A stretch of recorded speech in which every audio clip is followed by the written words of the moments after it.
Islamic ভাবে বিয়ের অনুষ্ঠান কিরকম হতে হবে অনুগ্রহ করে বলেন। বিয়ের অনুষ্ঠান নিয়ে একটা লম্বা আলোচনা করতে হবে, আমরা করবো ইনশাল্লাহ কোন এক জায়গায়। বিয়ে ইসলামিক পদ্ধতিতে কিভাবে হবে, এই লম্বা আলোচনায় সংক্ষিপ্ত প্রশ্ন উত্তর দেওয়া যাবে না, তবে সংক্ষেপে দু তিনটা কথা বলি। নাম্বার এক, যুবকরা বিয়ে শাদী করবেন, মুরব্বীরা ছেলে মেয়েদেরকে বিয়ে শাদী করাবেন। প্রথম যে বিষয়টা খেয়াল করবেন, গুনাহমুক্ত বিয়ে হতে হবে। বিয়ে হতে হবে কি মুক্ত? গুনাহমুক্ত বিয়ে।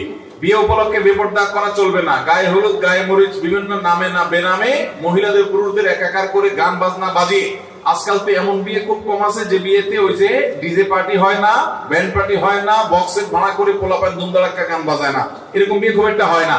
যার বিয়ে তার খবর নাই, পাড়াপড়শির ঘুম নাই, যার বিয়ে সে হয়তো বাজায় না, ছোট ভাই বোনেরা বলে আমরা একটু ভর্তি করবো। খবরদার, আপনাকে এরকম গুনাহ যদি করেন, মানুষের কষ্ট হয়, ভলিউম হাই ভলিউম দিচ্ছেন, আপনি গান শুনছেন, আরাম কাজ করছেন, তো আল্লাহ লানতে বিয়েতে হবে, বরকত হবে না, এটা খেয়াল রাখবেন। দুই নম্বর, তাহলে গুনাহমুক্ত বিয়ে করবেন এবং ওই যে অনুষ্ঠানের মধ্যে ছেলে মেয়ে বেপরদা যেন না হয় খেয়াল রাখবেন। দ্বিতীয়ত, বিয়ের মোহর মেয়ের বাবারা কম ধরবেন, অতিরিক্ত মোহর ধরবেন না। বরকতমা বিয়ে হলো যেটাতে বিয়ের মোহর কম হয়। আর তৃতীয়ত, ছেলেরা যৌতুক নিবেন না, বরযাত্রী যাবেন না। কথা কি বুঝতে পারছেন? ছেলেরা কি করবেন না? ছেলেরা যৌতুক নিবেন না আর বরযাত্রী যাবেন না। মনে থাকবে ইনশাআল্লাহ। যুবকরা যারা বিয়ে শাদী করেন নাই, বলেন কারা কারা বরযাত্রী ছাড়া, বরযাত্রী বুঝেন নাকি বুঝেন না? হাত পরে তোলেন। বরযাত্রী বুঝেন? মেয়ের বাপের বাড়িতে 200-300 মানুষ দরাদরি করে, দর কষাকষি করে, আমাদের 300 মানুষ খাওয়ান লাগবে, 200 মানুষ খাওয়ান লাগবে। এই ছোট লোক কি করে যে যায়, 200-300 লোক খাইতে যায়। আহারে আল্লাহ, ফকিরও এরকম একসাথে যায় না। এই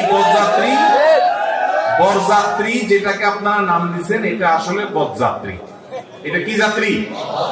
বিয়ে উপলক্ষে একটা খাওয়া হবে, সেটা কি খাওয়াবে? ছেলে পক্ষ খাওয়াবে। আজকাল ছেলে পক্ষের খবর না, মেয়ের বাপ খাওয়াবে। মেয়ের বাপ মেয়েটা জন্ম দিয়ে কি অপরাধ করছে? আপনার বাড়িতে খাট পালং দিতে হবে, আপনার টাকা হাওলাতের নাম দিয়ে যৌতুক দিতে হবে, আপনাকে মোটরসাইকেল কিনে দিতে হবে, আপনার মার গায়ে বাতাস দিতে হবে, আপনার শীতের পিঠা দিতে হবে, ফল দিতে হবে, আবার বরযাত্রী খাওয়াইতে হবে। আল্লাহর জমিনের সবচেয়ে বড় জুলুম গুলো যদি কয়েকটা থেকে আমাদের এই অঞ্চলে, এই দেশে, তাহলে তার ভিতরে একটা বড় জুলুম হলো এটা, যে মেয়ের বাবার উপর এই সমস্ত জিনিস আমরা আরোপ করে দিই। আবার বলে কিনা আমরা তো চাই নাই, ওনারা খুশি মনে দিচ্ছেন। আপনারা খুশি হয়ে যাবেন।